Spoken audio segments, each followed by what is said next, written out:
மதிப்புமிக்க அன்பு நண்பர்களே வணக்கம். 1963 அக்டோபரில் தமிழ்நாடு இதுவரை கண்டித அளவுக்கு செல்வாக்கும் அதிகாரமும் கொண்டிருந்த ஒரு முதலமைச்சர் அவரது ஆதரவர்களோ எதிரிகளோ ஏன் பிரதமரோ கூட எதிர்பார்க்காத முடிவை எடுத்தார். காமராஜர் ராஜினாமா செய்தார்.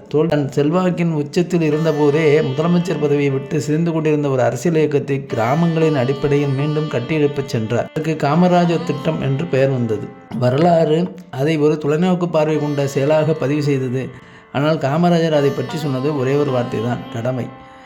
நான் காமராஜர் அல்ல, அவருடன் என்னை ஒப்பிடுவது அவரது பாரம்பரியத்திற்கு அவமரியாதை அப்படின்னு சொல்லி அண்ணாமலை சொல்லியிருக்கார்.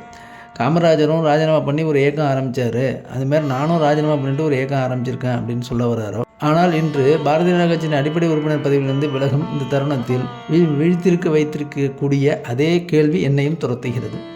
உன்னை உருவாக்கிய மண்ணுக்கு நீ என்ன கடன்பட்டிருக்கிறாய்? பாஜகவுக்கு நான் என்றென்றும் மறுக்க முடியாத ஒரு நன்றி கடன்பட்டிருக்கிறேன். எனக்கு மேடை இல்லாத போது அது எனக்கு மேடை கொடுத்தது. தோழர்களை மட்டுமல்ல, சகோதரர்களையும் எனக்கு கொடுத்தது. அரசியல் என்பது வாதங்களில் வெற்றி பெறுவதல்ல, மக்களின் நம்பிக்கையை பெறுவதே அதன் உன்னத வடிவம் என்பதை எனக்கு கற்றுக் கொடுத்திருக்கிறது.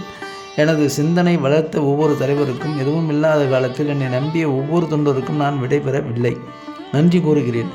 ஆழ்ந்த நன்றி, நிரந்தர நன்றி, நிபந்தனையற்ற நன்றி. ஆனால் இனி நான் புறக்கணிக்க முடியாத ஒரு உண்மை இருக்கிறது. தமிழ்நாடு மாறிக்கொண்டிருக்கிறது. அது மெதுவாக, பிடிவாதமாக, திரும்ப முடியாத வகையில் பழைய அரசியல் ஒழுங்கிலிருந்து விலகி கொண்டிருக்கிறது.